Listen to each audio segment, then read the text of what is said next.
बिस्मिल्लाहिर्रहमानिर्रहीम। आज का जो हमारा टॉपिक है that is neoplasia, one of the most fair topics of third year.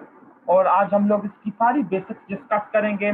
पहले मैं आप लोगों को एक बात बता दूं कि हमारा जो लेक्चर है वो टू बेसिक लेक्चर्स के ऊपर बेस्ड है। हमारा जो ये वाला चैप्टर है, तो आज हम लोग न्यूप्लेजिया की जो मेजर चंक है वो कवर करने की ट्राई करेंगे। साथ ही साथ बच्चे हम लोग जो रॉबिन्स के टेबल्स हैं उनको स्टडी करेंगे, और मैं आप लोग को डिटेल में कॉन्सेप्ट दूंगा, डेफिनेशन बताऊंगा। दूसरी बात बच्चे आप लोग को ये बताऊं कि जो हमारा ट्यूमर सप्रेसर जीन्स हैं और जो प्रोटोऑन्को जीन्स हैं, आज हम उनको डिस्कस नहीं करने वाले, वो हमारे कल के लेक्चर का पार्ट होगा। हम डिटेल में रेटिनोब्लास्टोमा और TP53 को डिस्कस करेंगे। आज हम लोग न्यूप्लेजिया की तमाम बेसिक्स को डिस्कस करेंगे इंशाल्लाह ताला, ठीक है।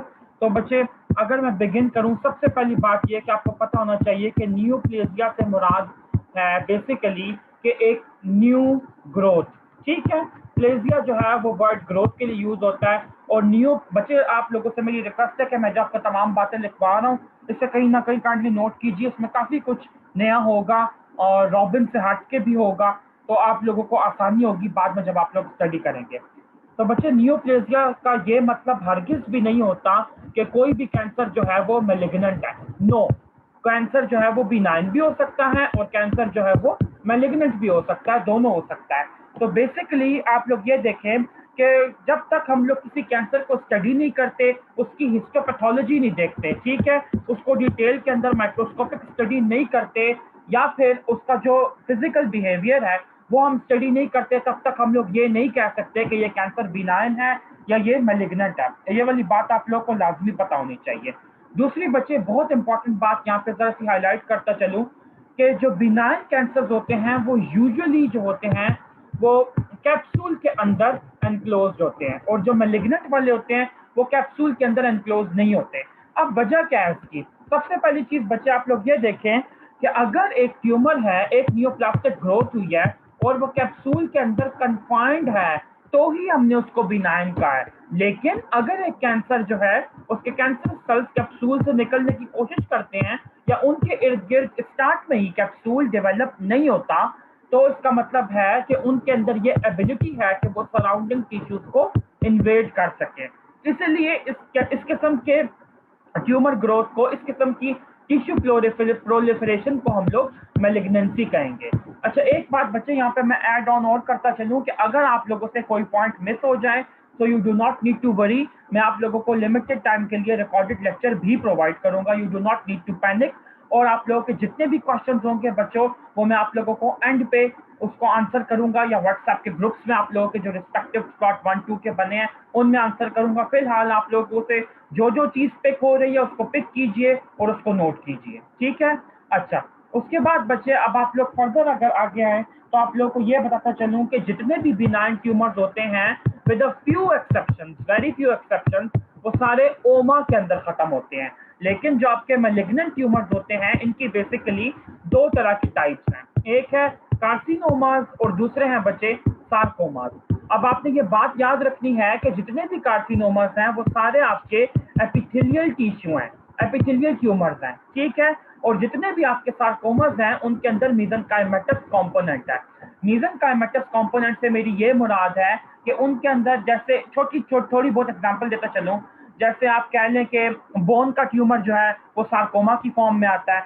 इसी तरह आप लोग ये कह लें कि जो आपका मसल का ट्यूमर है वो सार्कोमा की फॉर्म में आता है। इसी तरह बच्चे आप ये कह लें कि आपकी जो ओरल एपिथेलियम है, एनल एपिथेलियम है, तो इसका जो ट्यूमर है वो कार्सिनोमा की फॉर्म में आता है। तो जहां जहां एपिथेलियम है वहां पे कार्सिनोमा तो हम नाम देते हैं। जहां जहां पे मीसेंकाइमेटिक टिश्यू है, जिसकी एम्ब्रियोनिक जो डेवलपमेंट है वो मीसेंकाइम से हुई है, वहां पे हम लोग सार्कोमा का तस्करा करते हैं। दूसरी बात, अच्छा, एक और इम्पोर्टेंट फीचर यहाँ पे बताता चलूं कि जितने भी कार्सिनोमास होते हैं बच्चे, ये हमेशा लिम्फेटिक्स के थ्रू फैलते हैं, ठीक है।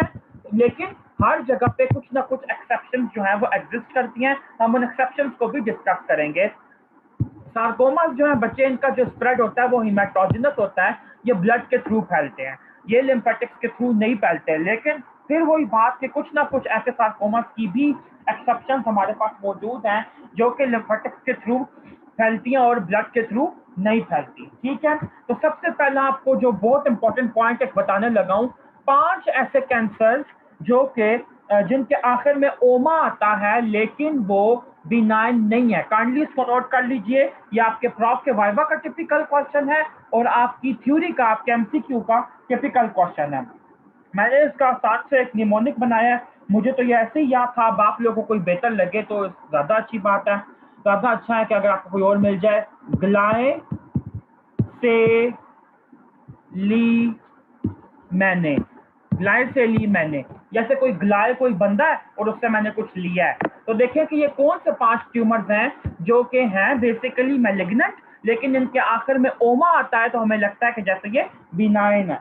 तो आप लोग ये देखें बच्चे कि ग्लायोमा हो गया, साथ ही साथ सेमिनोमा हो गया, उसके बाद बच्चे आपका लिम्फोमा हो गया, फिर आपका मेलेंजियोमा हो गया, और उसके बाद बच्चे आपका न्यूरोब्लास्टोमा हो गया। नेफ्रोब्लास्टोमा नहीं, किडनी का ट्यूमर नहीं, न्यूरोब्लास्टोमा। अब मैं आप लोगों को ये, मैंने चूंकि ये बात शुरू में आ रही थी इसीलिए मैंने बता दी, अब भी मैं आप लोगों को नॉमेनक्लेचर करवाने लगा हूँ कि ट्यूमर डिफरेंट किस किस तरह के एग्जिस्ट करते हैं हमारे पास। तो आइए हम लोग बच्चे कंसल्ट करते हैं रॉबिन्स का यहाँ पे एक टेबल और देखते हैं कि इसके अंदर हमें क्या मिलता है। ये बच्चे बिग रॉबिन्स का टेबल है जिसके अंदर नॉमेनक्लेचर ऑफ ट्यूमर जो है वो बताया गया है। काइंडली मुझे चैट बॉक्स में इन्फॉर्म कर दीजिए कि क्या आप लोगों को मेरी इमेज जो है वो स्क्रीन पे शो हो रही है। स्लॉट 1 और 2 both of you kindly. Okay, अब देखिए बच्चे, बेसिकली नॉमेनक्लेचर ऑफ ट्यूमर के अंदर इसने दिया है कि एक ही टिश्यू दिया हुआ है इसने, थैंक यू, एक ही टिश्यू इसने दिया हुआ है और इसने ये बताया कि इसके डिफरेंट टाइप के ट्यूमर कौन कौन से हो सकते हैं। सबसे पहले बच्चे मैं आपको ये बता दूं कि जो ट्यूमर्स होते हैं वो यूजुअली 3 फॉर्म्स के अंदर एग्जिस्ट करते हैं। कौन कौन से, जहां पे मेरा एरो है उसको फॉलो कीजिए। Composed of 1 parenchymal cell type, ऐसा ट्यूमर जिसके अंदर एक ही तरह का जो टिश्यू है वो इन्वॉल्व है। दूसरी टाइप ये दी हुई है जहां पे मेरा एरो है, more than 1 neoplastic cell type, यानी कि मिक्स ट्यूमर है। ये ऐसा ट्यूमर है जिसके अंदर एक से ज्यादा आपकी जर्म लेयर्स कौन कौन सी होती हैं, एक्टोडर्म होती है, एंडोडर्म होती है और मीजोडर्म होती है। तो अगर एक से ज्यादा लेयर्स की इन्वॉल्वमेंट हो तो उसके लिए हम लोग कहते हैं कि बेसिकली ये मिक्स ट्यूमर है। अच्छा, उसके बाद बच्चे आपको ये पता होना चाहिए कि नहीं, अच्छा एक और बात बच्चे यहाँ पे क्लियर करता चलूं, एक सेकंड पहले उसको समझ लीजिए कि ये जो मिक्स ट्यूमर है और टेराटोजेनस ट्यूमर है इसके अंदर क्या है। मैं इस बात को करेक्ट करता चलूं, आई एम सॉरी, एक सेकंड लिसन। कि मिक्स ट्यूमर के अंदर एक ही लेयर जो आपकी एम्ब्रियोनिक लेयर है, एंडोडर्म, एक्टोडर्म और मीजोडर्म, एक ही लेयर के 2-3 डिफरेंट टिश्यूज के कंपोनेंट आपको मिल सकते हैं, एक ही जार्म लेयर के। लेकिन टेराटोमा के अंदर या टेराटोजेनस टिश्यू जिसके अंदर मेरा यहाँ पे एरो मैं लेबल कर रहा हूँ, इसके अंदर आपको जो नियोप्लास्टिक सेल है वो एक से ज्यादा जार्म लेयर में मिलेगा, यानी कि वो एक से ज्यादा जार्म लेयर से डिराइव हुआ। तो आपसे जब भी कोई पूछे कि बेसिकली नॉमेनक्लेचर ऑफ ट्यूमर्स को हम किस वे पे क्लासिफाई करते हैं, तो आपसे कहता है कि कहाँ से उस सेल का ओरिजिन हुआ है, किस लेयर से इस पे इस पे कैटेगराइज करते हैं। ठीक है, अब आप देखें कि 1 पैरेन्काइमल सेल टाइप वाले ट्यूमर्स कौन कौन से हैं। मेसेंकाइमल ओरिजिन यानी कि बेसिकली कनेक्टिव टिश्यू के ट्यूमर्स, वेसल्स और सरफेस की कवरिंग्स के ट्यूमर्स, ब्लड सेल्स के ट्यूमर्स, मसल के ट्यूमर्स, एपिथेलियल ओरिजिन के ट्यूमर्स, ये इनकी लिस्ट बहुत लंबी है। उसके बाद बच्चे आपका आता है mix tumour derived from 1 germ cell layer, इसके अंदर 2 आते हैं और फिर आता है आपका टेराटोजेनस ट्यूमर। अब एक एक को हम स्टडी करते हैं बच्चे। बिग रॉबिन्स के अंदर जो ये आपको नॉमेनक्लेचर दिया हुआ है बहुत जबरदस्त किस्म का है। मीडियम रॉबिन्स के अंदर जो है इतनी डिटेल में नहीं दिया हुआ। अब आप देखें बच्चे कि अगर आपका फाइब्रस टिश्यू का ट्यूमर है बिनाइन तो उसे हम फाइब्रोमा कहेंगे और उसके मैलिग्नेंट काउंटर पार्ट को फाइब्रोसार्कोमा कहेंगे क्योंकि फाइब्रस टिश्यू मेसेंकाइमल ओरिजिन का है। फिर देखें, अच्छा दूसरी बात यहाँ पे एक और क्लासिफाई कर लें, शुरू में ही मैंने आपको बताया कि जितने भी मेसेंकाइमेटस ट्यूमर्स होंगे वो सारे के सारे आपके सार्कोमास होंगे। तो इधर आपको सोचने की जरूरत है ही नहीं, आपने हर एक के आगे सार्कोमा सार्कोमा लगाते जाना है। लाइपोमा यानी कि फैट का बिनाइन ट्यूमर और लाइपोसार्कोमा फैट का मैलिग्नेंट ट्यूमर। फिर आपकी कार्टिलेज का बिनाइन ट्यूमर कॉन्ड्रोमा और कार्टिलेज का मैलिग्नेंट ट्यूमर कॉन्ड्रोसार्कोमा। फिर बोन का ऑस्टियोमा और ऑस्टियोजेनिक सार्कोमा, या इसको हम लोग ऑस्टियोसार्कोमा भी कहते हैं, काइंडली ये नोट कर लीजिए। उसके बाद है बच्चे वेसल्स के ट्यूमर, ब्लड वेसल का ट्यूमर, लिम्फेटिक वेसल्स का ट्यूमर, मीजोथेलियल ट्यूमर। मीजोथेलिया बच्चे क्या होती हैं, आपकी पेरिकार्डियल, प्लूरा, ये जितनी भी हैं ये सारी आपकी मीजोथेलिया हैं, और ब्रेन की कवरिंग। तो आप ये देखें कि ब्लड वेसल्स के ट्यूमर को हेमेंजियोमा कहते हैं और इसके मैलिग्नेंट काउंटर पार्ट को एंजियोसार्कोमा कहते हैं। लिम्फ का लिम्फेटिक वेसल्स का जो ट्यूमर होता है इसे लिम्फेंजियोमा कहते हैं और इसके मैलिग्नेंट काउंटर पार्ट को लिम्फेंजियोसार्कोमा कहते हैं। मीजोथेलियल ट्यूमर जो होता है बच्चे इसको हम कहते हैं इसके बिनाइन काउंटर पार्ट को बिनाइन फाइब्रस ट्यूमर। बच्चे ये वाला आपका एमसीक्यू है, बहुत इंपॉर्टेंट, एक ये वाला और एक एंजियोसार्कोमा। काइंडली इन दोनों को नोट डाउन कीजिए एमसीक्यू की फॉर्म में। अक्सर बच्चों से पूछा जाता है प्रॉफ के वाइवा में भी कि मीजोथेलियम का बिनाइन ट्यूमर हुआ है, इसका क्या नाम होगा। किसी बच्चे को इसका नाम नहीं आता, हर बच्चा मीजोथेलियोमा कह रहा होता है। नो, गलत हो गया बिल्कुल। मैंने अभी आप लोगों को बच्चे ये वाली बात बताई है कि जो मीजोथेलियोमा है तो बेसिकली ये मैलिग्नेंट है। अच्छा बच्चे आप लोग ये नोट कीजिए कि जो मैंने आपको अभी पिछला एक निमोनिक लिखवाया था ग्लाइसेलीमैने, उसके अंदर मैं से ME से मेनिंजियोमा नहीं मीजोथेलियोमा बन रहा है, इसको करेक्ट कर लीजिए काइंडली। ठीक है, मीजोथेलियोमा वो ट्यूमर है जो कि ओमा के वर्ड में खत्म हो रहा है लेकिन वो मैलिग्नेंट है। उसके बाद ब्रेन कवरिंग का मेनिंजियोमा बिनाइन है और मेनिंजियोमा की ही अगर बच्चे जो ब्रेन कवरिंग यानी कि मेनिंजिस का जो मैलिग्नेंट काउंटर पार्ट होता है तो उसकी हिस्टोपैथोलॉजी पे यानी कि इसको माइक्रोस्कोप पे स्टडी करके हम क्लासिफाई कर सकते हैं कि वो बिनाइन है या मैलिग्नेंट है, क्योंकि उसके मैलिग्नेंट काउंटर पार्ट का नाम भी मेनिंजियोमा ही होता है लेकिन उसको हम लोग इन्वेसिव मेनिंजियोमा कहते हैं। ये भी एमसीक्यू है, इसको नोट कर लीजिए। ब्लड सेल्स के जो बच्चे ट्यूमर होते हैं वो कभी भी, ये एमसीक्यू नोट कर लीजिए कि no benign tumour occurs in blood cells. Note कर लीजिए इसको, ब्लड सेल्स के अंदर किसी किस्म का कोई बिनाइन ट्यूमर नहीं होता, हमेशा मैलिग्नेंट ट्यूमर होता है। तो ल्यूकीमिया और लिम्फोमा। मसल के अंदर अगर आप आए तो स्मूथ मसल के लिए वर्ड यूज होता है लायो का, LEIO, लायोमायोमा एंड लायोमायोसार्कोमा। स्केलेटल मसल के लिए यूज होता है रैब्डोमायोमा एंड रैब्डोमायोसार्कोमा। ठीक है, उसके बाद बच्चे डिटेल में एक लिस्ट आ रही है एपिथेलियल ट्यूमर्स की, इसको नोट कीजिए। सबसे पहले अगर आपकी स्ट्रेटिफाइड स्क्वामस एपिथेलियम का बिनाइन ट्यूमर है तो इसको स्क्वामस सेल पेपिलोमा कहेंगे। अगर मैलिग्नेंट काउंटर पार्ट है तो स्क्वामस सेल कार्सिनोमा कहेंगे। फिर आपकी स्किन के ऊपर जो एडिनेक्सा लगे हुए हैं, एडिनेक्सा यानी कि स्किन के अपेंडेजेस। स्किन के अपेंडेजेस क्या होते हैं बच्चे, जैसे स्वेट ग्लैंड हो गया, सेबेशियस ग्लैंड हो गया, हेयर हो गया, ये स्किन के अपेंडेजेस हैं। तो इनका अगर ट्यूमर हो तो इसको हम, इसका बिनाइन काउंटर पार्ट कोई नहीं होता, ये बात नोट कर लीजिए। इसका बस सिर्फ मैलिग्नेंट काउंटर पार्ट होता है जिसे हम लोग बेसल सेल कार्सिनोमा कहते हैं। उसके बाद बच्चे कि आपके ग्लैंड्स और डक्ट की एपिथेलिया की जो लाइनिंग होती है इसको देखें। बच्चे ग्लैंड के लिए हमेशा एडिनोमा का वर्ड यूज होता है और इसके मैलिग्नेंट काउंटर पार्ट के लिए एडिनोकार्सिनोमा का। लेकिन एक बात मेरी याद रखिएगा कि अगर फॉर एग्जांपल मैं हिस्टोपैथोलॉजी के लैब में बैठा हूं और वहां पे मेरे पास एक टिश्यू आया जिसको मैं स्टडी कर रहा हूं और उसके जो सेलुलर फीचर्स हैं वो बिल्कुल ग्लैंड लाइक हैं, लेकिन वो ट्रूली जो ऑर्गन जिधर से आपने वो टिश्यू लिया है वो खुद ग्लैंड नहीं है। तो ऐसे ट्यूमर को भी हम, ऐसे ट्यूमर के लिए भी एडिनोकार्सिनोमा का वर्ड यूज कर सकते हैं। ठीक है बच्चे, ये वाली बात आपने याद रखनी है कि लंग्स के अंदर किसी किस्म का कोई ग्लैंड एग्जिस्ट नहीं करता, लेकिन लंग्स का ट्यूमर आप लोग पढ़ेंगे जिसका नाम होगा एडिनोकार्सिनोमा। लेकिन आपने ये नहीं समझना कि लंग्स के अंदर ग्लैंड आ गया, नहीं। जब हम लोगों ने उसको हिस्टोपैथोलॉजी पे स्टडी किया तो उसके सेल की शेप, उसके सेल की अरेंजमेंट ऐसी थी कि लग रहा था कि जैसे ग्लैंड है, लेकिन वो असल में ग्लैंड नहीं है। ठीक है, ये बात आपने याद रखनी है। मुझे चैट बॉक्स में बताइए कि अब तक बताई हुई मेरी बातें क्या आप सबको समझ आ गई हैं। स्लॉट ए भी बताएं, स्लॉट बी भी बताएं। स्लॉट बी में महक एंड जोदर दोनों। अच्छा, अब बच्चे देखें नेक्स्ट के पेपिलोमा हो सकता है आपका एपिथेलियल लाइनिंग ऑफ ग्लैंड का। ओके वेरी गुड बच्चे, ओके स्लॉट 1, ओके मैविश वेरी गुड। अच्छा, अब देखिए बच्चे एक और बात आप लोगों को यहाँ पे क्लियर करता चलूं, ये जरा गौर से देखिएगा, ये कंपैरिजन जो करवा रहा हूँ कि स्ट्रेटिफाइड स्क्वामस का जो बिनाइन ट्यूमर होता है इसके साथ इसको हम कहते हैं स्क्वामस सेल पेपिलोमा, लेकिन epithelial lining of ducts and glands वाले को सिर्फ पेपिलोमा कहते हैं। क्यों? क्योंकि जरूरी नहीं है कि ग्लैंड के अंदर या डक्ट के अंदर स्ट्रेटिफाइड स्क्वामस एपिथेलियम हो। ठीक है, चलो उसके बाद आ जाओ बच्चे कि सिस्ट एडिनोमा और सिस्ट एडिनोकार्सिनोमा भी कहते हैं। अब आपके माइंड में आएगा कि सिस्ट का वर्ड कहां से आ गया। बच्चे अगर सिस्ट लाइक अपीयरेंस आपको मिले हिस्टोपैथोलॉजी पे तो ही आप सिस्ट एडिनोमा कहते हैं, वरना आप नहीं कहते। लेकिन आपने याद रखना है कि सिस्ट जो होती है वो कोई अलग से ऑर्गन नहीं है, बेसिकली उस ट्यूमर की ग्रोथ के दौरान ही कोई ऐसा सिस्ट लाइक सर्कुलर स्ट्रक्चर बन जाता है कि उसके लिए हम लोगों को सिस्ट एडिनोमा का वर्ड यूज करना पड़ता है।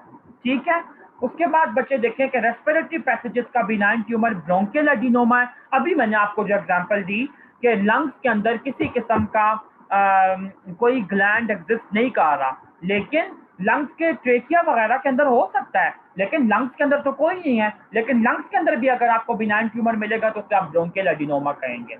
और मैलिग्नेंट काउंटर पार्ट को ब्रोंकोजेनिक कार्सिनोमा या पल्मोनरी कार्सिनोमा। लेकिन बच्चे एक बात याद रखिएगा कि पल्मोनरी कार्सिनोमा एक बहुत ही वेग और अनकॉमन और अनयूज टर्म है, आपने नहीं यूज करनी, आपने हमेशा ब्रोंकोजेनिक कार्सिनोमा यूज करना है। उसके बाद बच्चे रीनल एपिथेलियल का बिनाइन ट्यूमर है रीनल ट्यूबुलर एडिनोमा। अब आपके माइंड में फिर ये सवाल आएगा, बच्चे किडनी के एपिथेलियम में किसी किस्म का कोई ग्लैंड एग्जिस्ट नहीं करता, लेकिन किडनी का प्रॉक्सिमल ट्यूब्यूल और डिस्टल कन्वोल्यूटेड ट्यूब्यूल जो होता है, जब इनका ट्यूमर हो तो वो शेप ऐसी इख्तियार करता है कि जैसे ग्लैंड हो, तो उसके लिए हम रीनल ट्यूबुलर एडिनोमा कहते हैं। रीनल सेल कार्सिनोमा हो गया साथ साथ। अच्छा, अब आप लोग ये देखें कि जो किडनी का ट्यूमर है ये बेसिकली कार्सिनोमा है, ये सार्कोमा नहीं है। अक्सर बच्चे इस एमसीक्यू को खराब कर देते हैं, इसको नोट कर लीजिए, ये आपका पेपर का क्वेश्चन है, एक ये वाला और एक ब्रोंकोजेनिक कार्सिनोमा। लिवर सेल्स का एडिनोमा और हिपैटोसेलुलर कार्सिनोमा। यूरिनरी ट्रैक्ट के एपिथेलियम का ट्रांजिशनल सेल पेपिलोमा और ट्रांजिशनल सेल कार्सिनोमा। अब आप ये देखें कि तीन चीजें आपस में इंटर रिलेटेड है, कौन कौन सी?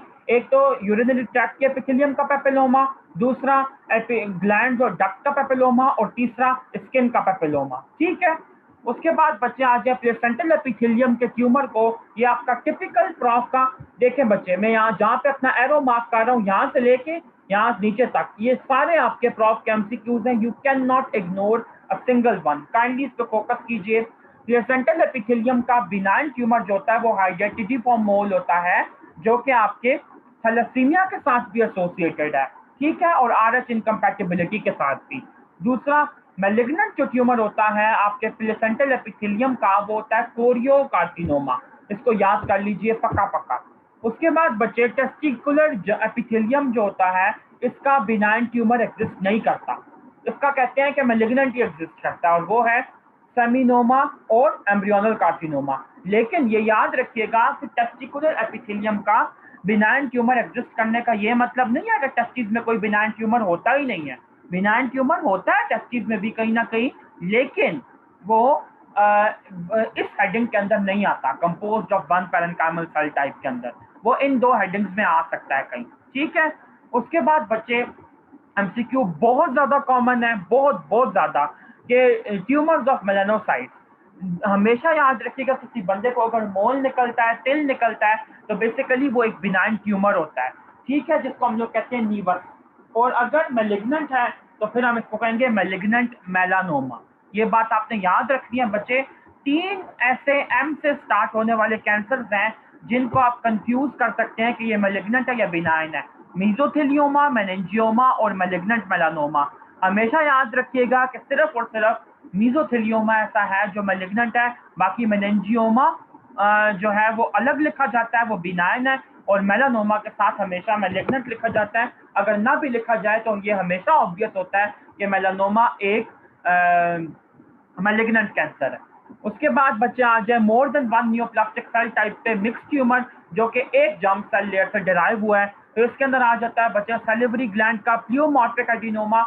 और बच्चे ये वैसे भी आपका कॉमन आने वाला एमसीक्यू है फोर्थ ईयर के अंदर, लेकिन आप लोग बेशक यहाँ पे नोट कर लीजिए कि which one of the following is the most common tumour of salivary gland. Salivary gland का मोस्ट कॉमन ट्यूमर कौन सा होता है? Pleomorphic adenoma. और बिल्कुल नाम से पता चलता है कि ये प्लियोमॉर्फिक क्यों है बच्चे, इसलिए कि इसके अंदर सेल की डिफरेंट वैरायटी पाई जाती है। उसके बाद बच्चे इसके मैलिग्नेंट काउंटर पार्ट को हम कहते हैं मैलिग्नेंट मिक्स ट्यूमर, बस इसका सिर्फ यही नाम होता है। उसके बाद बच्चे आप देखें कि किडनी का अगर ट्यूमर हो जो कि बच्चों के अंदर होता है, रीनल एनलेज का मतलब ये है कि अभी एक छोटा बच्चा है, एक एम्ब्रियो जिसके अंदर किडनी पूरी डेवलप नहीं हुई, लेकिन किडनी के टिश्यू के एनालॉगस एक छोटा सा टिश्यू डेवलप कर रहा है वहां पे, जो कि मैलिग्नेंसी डेवलप कर रहा है, तो उसको हम लोग कहेंगे विल्म्स ट्यूमर। और बच्चे ये बहुत कॉमन एमसीक्यू आपको आता होता है कि the other name of Wilms tumour is nephroblastoma, neuroblastoma, कौन सा ब्लास्टोमा है ये? तो याद रखिएगा कि विल्म्स ट्यूमर का दूसरा नाम है नेफ्रोब्लास्टोमा। उसके बाद बच्चे more than one neoplastic cell type derive from more than one germ cell layer teratogenous. Teratoma basically वो आपका ट्यूमर होता है जिसके अंदर तीनों जर्म सेल लेयर से एक एक टिश्यू इन्वॉल्व हो। तो ये टोटिपोटेंट सेल्स होते हैं, गोनेड्स में भी डेवलप कर सकते हैं, ठीक है। और याद रखिएगा ये बात बहुत टिपिकल एमसीक्यू है, बच्चे इसको गलत कर देते होते हैं कि डर्मोइड सिस्ट जो होती है बेसिकली वो एक बिनाइन ट्यूमर है, ठीक है। और जो मैच्योर टेराटोमा होता है तो ये भी बिनाइन ट्यूमर है। और जो मैलिग्नेंट टेराटोमा होता है ये हमेशा इमैच्योर होता है। इमैच्योर है तब भी इमैच्योरली बिहेव कर रहा है और जिस्म में फैल रहा है, ये बात आपने याद रखनी है। गलती से मैच्योर टेराटोमा को मैलिग्नेंट नहीं कह देना। मैच्योर टेराटोमा मैच्योर है इसलिए वो बिनाइन है, वो फैल नहीं रहा, इस तरह याद रखें इस चीज को, ठीक हो गया। चलो उसके बाद बच्चे ये आप लोगों को हाईलाइट करवाता चलूं कि बिनाइन और मैलिग्नेंट ट्यूमर्स के डिफरेंसेस जो रॉबिन्स ने अंडरलाइन किए हैं, और यूएचएस का टिपिकल क्वेश्चन है ये, आप लोगों से पूछा जाता है differentiate between benign and malignant tumours. तो अगर आप लोगों को 2 नंबर का सवाल आता है बच्चे तो 4 डिफरेंसेस लिखने हैं। 0.5 मार्क का एक डिफरेंस होता है, इस बात के अंदर कोई कंफ्यूजन नहीं रहनी चाहिए। 2 नंबर से मुराद हरगिज़ ये नहीं है कि आपने सिर्फ 2 डिफरेंसेस लिखने हैं, और प्रॉपर्ली बिल्कुल इस तरह टेबल बना के उसके अंदर कैरेक्टरिस्टिक्स लिखने हैं और बिनाइन और मैलिग्नेंट लिखना है। सबसे पहली बात सॉरी सबसे पहली बात बच्चे डिफरेंशिएशन। पहले तो बच्चे आप साथ ही साथ जो बीच बीच में आती जाएंगी मैं बताता जाऊंगा। डेफिनेशन नोट कर लें कि व्हाट इज एनाप्लेजिया। एनाप्लेजिया की डेफिनेशन है lack of differentiation is known as anaplasia. Lack of differentiation is known as anaplasia. Kindly इसको नोट कर लें। अगर एक ट्यूमर जो है वो वेल डिफरेंशिएटेड नहीं है, उसके अंदर सेलुलर स्ट्रक्चर जो है वो प्रोमिनेंट ऑर्गेनाइजेशन के अंदर नहीं है या प्रॉपर्ली अरेंज नहीं है, तो इसका मतलब है कि वो जो आपका टिश्यू है वो एनाप्लास्टिक टिश्यू है, ठीक है। तो बिनाइन जो ट्यूमर होता है वो वेल डिफरेंशिएटेड होता है और इसके अंदर ये टिपिकल होता है उसी ऑर्गन का, उसी टिश्यू का जहां से वो जिस जगह पे वो मौजूद है वहां से ही डेवलप कर रहा होता है। जो मैलिग्नेंट ट्यूमर होता है बच्चे ये एनाप्लास्टिक होता है और इसके अंदर जो सेल का स्ट्रक्चर होता है, सेल के अंदर न्यूक्लियस की शेप जो होती है, सेल की जो अपनी शेप होती है वो एबनॉर्मल होती है, ठीक है। सेल का नंबर बढ़ जाता है, सेल का साइज अजीब हो सकता है, जो न्यूक्लियस है उसका साइज अजीब हो सकता है, आपको एक से ज्यादा न्यूक्लियाई मिल सकते हैं। ये सारे मैलिग्नेंट सेल के फीचर्स होते हैं। Rate of growth, benign tumour जो होता है उसकी ग्रोथ हमेशा प्रोग्रेसिव होती है, स्लो होती है। प्रोग्रेसिव का मतलब है कि जिस जगह पे ग्रो कर रहा है उसी जगह पे ही फर्दर प्रोग्रेस करता है और स्लोली जाता है, ठीक है। और ऐसा बच्चे बहुत ज्यादा कॉमनली होता है कि बिनाइन ट्यूमर अगर किसी बंदे को डेवलप किया है तो वो उसी जगह पे स्टे करता है, ठीक है, वो यहाँ वहां फैलता नहीं है, रुक जाती है उसकी ग्रोथ। लेकिन मैलिग्नेंट ट्यूमर की ग्रोथ जो होती है वो बहुत रैपिड होती है। उसके अंदर बच्चे आपको मैंने अभी बताया कि माइटोटिक फिगर्स नजर आएंगे कि सेल जो है वो एक्टिवली डिवाइड करता जा रहा है। क्यों? क्योंकि वो मैलिग्नेंट है तो उसको फैलना है। अच्छा, उसके बाद बच्चे लोकल इन्वेजन पे अगर आप आ जाएं तो जो बिनाइन ट्यूमर होता है वो कभी भी फैलता नहीं है, कहीं भी अंडरलाइंग टिश्यू को इन्वॉल्व नहीं करता। ये बात आपने मेरी याद रखनी है। मैं फिर बोल रहा हूँ बच्चे कि आपका जो बिनाइन ट्यूमर होता है वो कभी भी सराउंडिंग स्ट्रक्चर को इन्वॉल्व नहीं करता, बस जहां पे डेवलप हो रहा है उसी जगह पे ही रहता है। लेकिन मैलिग्नेंट ट्यूमर जो होता है वो 2 तरह से बिहेव कर सकता है। कैसे? एक तो ये कि जिस जगह पे वो डेवलप कर रहा है या तो सिर्फ उसी जगह पे लोकलाइज्ड जो सराउंडिंग एरिया है उसको इन्वॉल्व कर ले, यानी कि लोकली इन्वेजिव हो, या फिर बच्चे सिस्टेमिकली इन्वेजिव भी हो सकता है। सिस्टेमिकली इन्वेजिव होने का ये मतलब है कि जो मैलिग्नेंट ट्यूमर है वो पूरी बॉडी में कहीं ना कहीं जाके फैल रहा है। इवन कि अगर फॉर एग्जांपल एक ट्यूमर जो है वो फीमर की बोन में है तो वो आपको लंग में भी नजर आए, लिवर में भी नजर आए, स्पाइनल कॉर्ड में भी नजर आए, ये सिस्टेमिक इन्वेजन है। उसके बाद बच्चे मेटास्टेसिस पे आ जाए तो मेटास्टेसिस बेसिकली यही वाली बात है जो मैंने अभी आपको एक्सप्लेन किया, लोकल इन्वेजन की हेडिंग में ही कर दी, मतलब उस बात का यही था। अच्छा, 2-3 बच्चे इंपॉर्टेंट एमसीक्यू के हिसाब से बातें आपको यहाँ पे लिखवाता चलूं, ये देखते जाओ जो जो चीजें एमसीक्यू के हिसाब से इंपॉर्टेंट होंगी मैं साथ साथ बताता जाऊंगा। एक ऐसा ट्यूमर ह्यूमन की बॉडी में जो कि बहुत कॉमनली आता है और स्किन का ट्यूमर है बेसिकली ये बेसल सेल कार्सिनोमा। इसके बारे में एमसीक्यू नोट कर लीजिए। आपको ऑप्शंस दी होती हैं डिफरेंट ट्यूमर्स की। पहले स्टेटमेंट सुन लीजिए, which of the following skin cancer या which one of the following cancer is a locally invasive tumour. ठीक है, ये बात आपने याद रखनी है बच्चे। जितने भी आपके सार्कोमास होते हैं और जितने भी कार्सिनोमास होते हैं वो सारे सिस्टेमिकली स्प्रेड करते हैं, पूरे के पूरे जिस्म में फैलते हैं। लेकिन बेसल सेल कार्सिनोमा एक वाहिद कैंसर है कि फॉर एग्जांपल ये आपकी एपिडर्मिस है, बल्कि मैं इसको एक सेकंड रीड्रॉ करता हूँ। ये देखें, ये एपिडर्मिस ऐसे करके है, नीचे डर्मिस है, ऊपर ये एपिडर्मिस के सेल्स की लेयर है ऐसे करके। ठीक है, ये डिफरेंट आपके सेलुलर लेयर्स बनी हुई हैं। ये नीचे बच्चा आपकी डर्मिस है। तो आप ये देखें कि बेसल सेल कार्सिनोमा अगर यहाँ पे डेवलप किया है ऐसे करके, तो वो सिर्फ नीचे लोकली इन्वेड करता है, बस इतना उसका इन्वेजन होता है। वो ऐसे नहीं करता बाकी सार्कोमास और कार्सिनोमास की तरह के यूं स्प्रेड किया इधर भी स्प्रेड कर जाए इधर भी और पूरी बॉडी को ऐसे इन्वॉल्व कर ले। नो, तो ये आपका टिपिकल एमसीक्यू है बच्चे, खास तौर पे फोर्थ ईयर की पैथोलॉजी के अंदर और थर्ड ईयर के नियोप्लेजिया में ये एमसीक्यू आता है। फोर्थ ईयर की पैथोलॉजी में स्किन में और फाइनल ईयर की डर्माटोलॉजी में और एफसीपीएस पार्ट 1 में ये एमसीक्यू बहुत कॉमनली आता है स्किन के चैप्टर के अंदर कि कौन सा ऐसा ट्यूमर है जो कि लोकली इन्वेसिव है, पूरी बॉडी में नहीं फैलता। मैंने चारों क्लासों का आपको बता दिया अभी, काइंडली इस बात को नोट कर लीजिए। दूसरी एक और चीज आपको हमेशा पता होनी चाहिए, एक प्रोटीन होती है बेसिकली, एक जीन होता है। ठीक है, वो जीन जो होता है वो एनकोड कर रहा होता है एक प्रोटीन को जिसका नाम होता है ई कैडहेरेंस। ठीक है, कैडहेरेंस बेसिकली वो प्रोटीन होती हैं जो कि सेल्स की आपस में कोहेसिवनेस को एंश्योर करती हैं या सेल्स को आपस में बाउंड रखती हैं। ठीक है, फॉर एग्जांपल आप ये देखो कि ये दो सेल्स हैं, इनको ये आपस में बाइंड रखने के लिए ई कैडहेरेंस प्रोटीन है। लेकिन वो सेल्स जिनके अंदर ई कैडहेरेंस प्रोटीन का लॉस हुआ होता है वो तो आपस में जुड़ के नहीं रह सकते, वो तो डिस्पर्स हो जाएंगे। तो जब वो डिस्पर्स होंगे बच्चे, तो वो बॉडी में कहीं भी जाके फैल सकते हैं। तो आपको बहुत टिपिकली ये एमसीक्यू आता होता है कि which one of the following is the characteristic feature of malignant tumours. तो आपने कहना है कि malignant tumours have loss of E cadherins protein. उनके पास ई कैडहेरेंस प्रोटीन नहीं होती, वो म्यूटेटेड होती है, इसलिए उसके जो सेल्स होते हैं वो कहीं भी जाके फैल सकते हैं। दूसरी चीज आपको ये पता होनी चाहिए, दूसरी तरीके से ये एमसीक्यू ऐसे आ सकता है कि which one of the following protein ensures the integrity of a benign tumor and helps prevent its spread। तो फिर आपने यही कहना है कि बिनाइन ट्यूमर के पास ई कैडहेरेंस प्रोटीन होती है, इसलिए वो कहीं यहाँ वहां जाके नहीं फैलता। आई होप बच्चे कि आप लोगों को ये वाली बात यहाँ तक समझ आई होगी। काइंडली मुझे अपना रिस्पॉन्स दीजिए। रिजवान आप पूछ रहे थे क्वेश्चन, मैंने आपको बताया है कि इंशाल्लाह ताला आखिर में मैं आप लोगों के क्वेश्चन का आंसर करूंगा। जी, स्लॉट नंबर 2 महक एंड जौदत, मुझे आप भी इन्फॉर्म कर दीजिए कि आप लोगों को चीजें समझ आ रही हैं साथ साथ।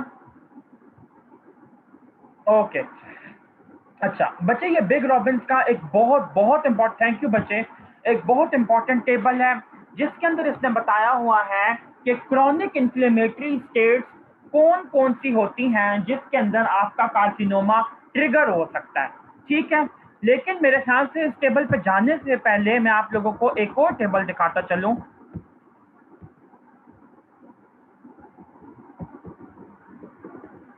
एक सेकंड बच्चों, प्लीज वेट कीजिएगा। हाँ, पहले बच्चे हम लोग ये टेबल देख लेते हैं। ठीक है, कि कैंसर्स होते कौन कौन से हैं, ऑक्यूपेशनल कैंसर। सबसे पहले बच्चों ये वाली बात नोट कर लीजिए, यहाँ पे यूएचएस के बच्चे भी बैठे हुए हैं, आर्मी मेडिकल कॉलेज के भी बैठे हुए हैं, सिंध के भी कुछ बच्चे यहाँ पे मौजूद हैं। सब बच्चे काइंडली इस बात को नोट कर लीजिए कि ऐसा पॉसिबल ही नहीं है कि थर्ड ईयर की पैथोलॉजी का एग्जाम हो और ऑक्यूपेशनल कैंसर आपसे ना पूछे जाएं। बहुत इंपॉर्टेंट ये बच्चे आपका क्वेश्चन है, काइंडली इसको नोट कर लीजिए। देखें, जब भी आपको क्वेश्चन आता है, खासतौर पर यूएचएस वालों और आर्मी मेडिकल कॉलेज वालों को बता रहा हूँ कि अक्सर आपको अगर 5 मार्क्स का एमसीक्यू आए तो 4 मार्क्स का ये क्वेश्चन आ जाता होता है, टेबुलेट एनी 4 ऑक्यूपेशनल कैंसर।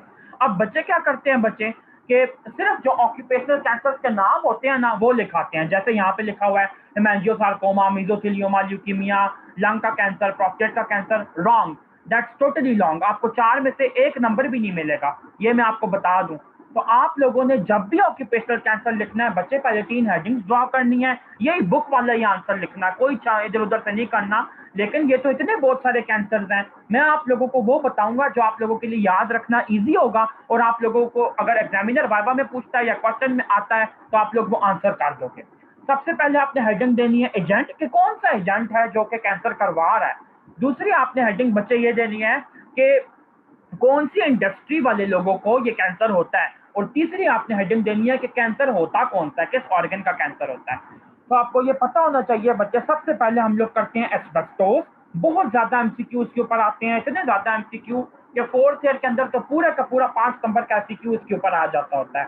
सबसे पहले आपको ये पता होनी चाहिए बच्चे, ये देखिए मैं आपको 2-3 इंडस्ट्रीज के नाम बता रहा हूँ, इनको आप लोग काइंडली याद कर लीजिए। कि आपकी जो ब्रेक लाइनिंग इंडस्ट्री होती है, फ्रिक्शन मटेरियल बनाने वाली, फ्लोर टाइल इंडस्ट्री और रूफिंग पेपर, ये दोनों आपको लाजमी आने चाहिए। फ्लोर टाइल इंडस्ट्री और रूफिंग पेपर की जो इंडस्ट्री है, इसके मजदूरों को एस्बेस्टोस का एक्सपोजर होता है, जिसकी वजह से उनको लंग का ब्रोंकोजेनिक कार्सिनोमा हो सकता है, मीजोथेलियोमा हो सकता है जो कि मैलिग्नेंट ट्यूमर है, प्लूरा का, गैस्ट्रोइंटेस्टिनल ट्रैक्ट के ट्यूमर्स में एसोफेगस, स्टमक और लार्ज इंटेस्टाइन का ट्यूमर हो सकता है। अगर आपको जीआईटी के ट्यूमर नहीं भी याद रहते तो कम से कम इतना जरूर आना चाहिए कि ब्रोंकोजेनिक कार्सिनोमा और मीजोथेलियोमा होता है, और कैंसर का नाम लिखना है आपने प्रॉपरली। दूसरी चीज एक और बताता चलूं कि जीआईटी का अगर आपको नहीं भी याद होता ट्यूमर, तो आप सिर्फ ये याद रख लें कि एस्बेस्टोस जीआईटी के ट्यूमर करवाता जरूर है, ठीक है। अच्छा, उसके बाद बच्चे आप आ जाएं बेंजीन पे, बहुत कॉमन एमसीक्यू है ये आता। एस्बेस्टोस सबसे इंपॉर्टेंट था, इसलिए मैंने सबसे पहले कराया है। उसके बाद है बेंजीन। बेंजीन बच्चे आप लोग देखें कि जो लाइट ऑयल होता है इसके अंदर होता है, जो कि चरागों के लिए इस्तेमाल होता है, प्रिंसिपल कंपोनेंट है इनका, ठीक है। साथ ही साथ पेंट और रबर इंडस्ट्री के अंदर भी बेंजीन बहुत कॉमनली यूज होता है, ठीक है। अब इन वाले मजदूरों के अंदर बेंजीन कंपाउंड को एक्सपोजर ज्यादा मिलेगा, तो उनके अंदर ल्यूकीमिया होने का चांस होता है, और आपको पता है कि ल्यूकीमिया ब्लड का कैंसर है। तीसरा बच्चे आपको जो लाजमी लाजमी लाजमी आना चाहिए, दैट इज विनाइल क्लोराइड, ये जो सबसे आखिरी आपको कैंसर दिया हुआ है। याद रखिएगा कि vinyl chloride as a refrigerant use होता है, चीजों को ठंडा करने के लिए फ्रिज में यूज होता है, ठीक है। तो जो रेफ्रिजरेंट इंडस्ट्री के लोग हैं उनको विनाइल क्लोराइड का एक्सपोजर होगा, और उनको एंजियोसार्कोमा और हिपैटोसेलुलर कार्सिनोमा होगा। काइंडली दोनों कैंसर आप लिखें कि लिवर का एचसीसी होगा। एंजियोकार्सिनोमा मैंने बताया था आपका मैलिग्नेंट ट्यूमर है ब्लड वेसल्स का, ठीक है। चौथा ट्यूमर बच्चे जो आपको आना चाहिए, अब चौथे की आपकी मर्जी है, चौथे पांचवे की, ठीक है। ये 2 ट्यूमर्स मैं आपको कराऊंगा, एक बेरिलियम वाला और एक कैडमियम वाला। इन दोनों में से आपको जो भी एक याद रखना है वो याद रख लीजिए, ठीक है।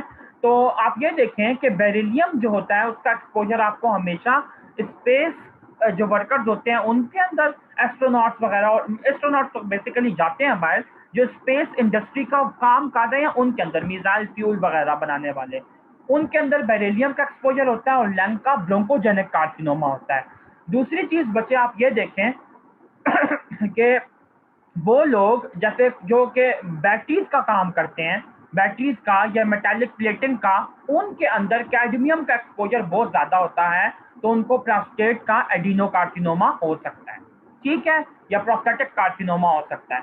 अब आप लोग बच्चे ये याद रखिए, देखो कि अभी तक आपने जितने भी ऑक्यूपेशनल कैंसर पढ़े या जितने भी एजेंट पढ़े, तो हर एजेंट जो है वो तकरीबन लंग का कैंसर करवा रहा है। देखें, आर्सेनिक भी करवा रहा है, एस्बेस्टोस भी करवा रहा है, बेंजीन नहीं, बेरिलियम भी करवा रहा है, क्रोमियम भी करवा रहा है, निकल भी करवा रहा है, रेडॉन भी करवा रहा है। तो ये अब आपका टिपिकल एमसीक्यू बन गया है कि which one of the following organ is most commonly involve in occupational cancer.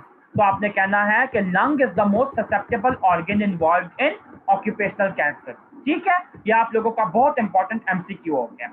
दूसरे बच्चे एक और बात बताता चलूं कि कैंसर जो होता है ऐसा भी हो सकता है कि अगर आपको किसी चीज से एक्सपोजर नहीं हुआ, बाहर फॉर एग्जांपल किसी रेस से एक्सपोजर नहीं हुआ, किसी चीज से एक्सपोजर नहीं हुआ, और बंदे ने कैंसर डेवलप कर लिया है, लेकिन क्या उस कैंसर डेवलप करने की कोई वजह हो सकती है फिर अगर एक्सपोजर नहीं हुआ तो? हाँ जी, बिल्कुल हो सकती है। क्या वजह? फॉर एग्जाम्पल अगर एक बंदा अपने अंदर कोई क्रॉनिक बीमारी लेके बैठा हुआ है, कोई क्रॉनिक इन्फ्लेमेशन लेके बैठा हुआ है तो वो इन्फ्लेमेशन भी कैंसर में चेंज हो सकती है। अब आप लोगों को क्रॉनिक, अच्छा, एक तो मैंने आपको कहा कि जो आपको ऑक्यूपेशनल कैंसर का सवाल है ये बहुत कॉमनली आ जाया करता है और आपकी क्लिनिकल प्रैक्टिस के लिए भी बहुत इंपॉर्टेंट थे वो वाले कैंसर जो मैंने आप लोगों को याद करवाने की कोशिश की है। दूसरी एक और चीज बता दूं कि आपको ये टेबल भी आ सकता है कि इस दफा भी प्रॉफ में आपको ये आ सकता है, सेंडअप्स में तो आ जाता होता है कि एनलिस्ट या tabulate any 4 chronic inflammatory states that can lead to cancer. कोई ऐसी 4 क्रॉनिक इन्फ्लेमेटरी स्टेट्स के नाम बताएं जो कि कैंसर कॉज करवा सकती हैं। सबसे पहले बच्चे मैं आपको जो सबसे इंपॉर्टेंट वाली चीजें हैं वो करवाता हूँ, inflammatory bowel disease. Inflammatory bowel disease जिन लोगों को होती है 10 साल 20 साल, उन लोगों के अंदर कोलोरेक्टल कार्सिनोमा का चांस बहुत ज्यादा होता है। अब आप लोग बच्चे हैं, छोटे हैं, थर्ड ईयर के, आप लोगों के माइंड में आएगा कि पता नहीं इन्फ्लेमेटरी बाउल डिजीज क्या होता है। बच्चे, इन्फ्लेमेटरी बाउल डिजीज एक ऐसी डिजीज है बेसिकली स्मॉल इंटेस्टाइन और लार्ज इंटेस्टाइन की, कि इसके अंदर 2 डिजीजेस फर्दर आती हैं, अल्सरेटिव कोलाइटिस और क्रोहन्स डिजीज। बच्चे, अल्सरेटिव कोलाइटिस एक ऐसी डिजीज है जिसके अंदर अल्सर्स बन जाते हैं, ठीक है। और क्रोहन्स डिजीज बेसिकली एक ऐसी डिजीज है जिसके अंदर आप कह लें कि म्यूकोजा की इन्वॉल्वमेंट जो होती है वो बहुत ज्यादा होती है, ठीक है। तो आप लोग इन्फ्लेमेटरी बाउल डिजीज का फिलहाल माइंड में इतना रखें कि जो इन्फ्लेमेटरी बाउल डिजीज के पेशेंट होते हैं उनको ऑफ एंड ऑन ब्लड आता है स्टूल के अंदर, एब्डोमिनल डिस्कम्फर्ट रहता है, डायरिया बहुत कॉमनली उनको रहता है, पेट में दर्द रहता है। तो इन्फ्लेमेटरी बाउल डिजीज के पेशेंट्स में कोलोरेक्टल कार्सिनोमा हो सकता है। दूसरी चीज बच्चे, फीमेल के अंदर बहुत कॉमन एक कंडीशन है लिचन स्क्लेरोसिस। लिचन से मुराद है बच्चे कि लिचन एक ट्री की बार्क जैसी अपीयरेंस होती है उसकी, और स्क्लेरोसिस का मतलब है हार्डनिंग। फीमेल जेनिटेलिया यानी कि वल्वा के ऊपर अगर एपिथेलियल कोई डिजीज है जैसे लिचन स्क्लेरोसिस है तो उसकी एपिथेलिया की हार्डनिंग हो जाती है। एपिथेलिया की हार्डनिंग होने की वजह से क्रॉनिक इन्फ्लेमेशन रहती है और उसकी वजह से बल्बल स्क्वामस सेल कार्सिनोमा हो सकता है। तीसरी बच्चे जो आपको हर हाल में आनी चाहिए, वो मेरा एरो अब नीचे चला गया, जरा गौर से देखें। अगर किसी बंदे को स्टमक का इश्यू है, गैस्ट्राइटिस है, तो गैस्ट्राइटिस के केस के अंदर गैस्ट्रिक एडिनोकार्सिनोमा हो सकता है या माल्टोमा हो सकता है। माल्ट लिम्फोमा को हम लोग माल्टोमा कहते हैं और माल्ट से मुराद है म्यूकोजा एसोसिएटेड लिम्फोइड टिश्यू। और बच्चे इसके अंदर रिस्पॉन्सिबल एजेंट जो होता है वो हेलिकोबैक्टर पाइलोरी होता है, बैक्टीरिया है, ठीक है। उसके बाद बच्चे देखें कि हेपेटाइटिस अगर किसी बंदे को हेपेटाइटिस बी या सी की वजह से, तो उसको लिवर का कैंसर हो सकता है। मैं आप लोगों को नया लिंक भेज रहा हूँ, जल्दी से ज्वाइन कीजिए।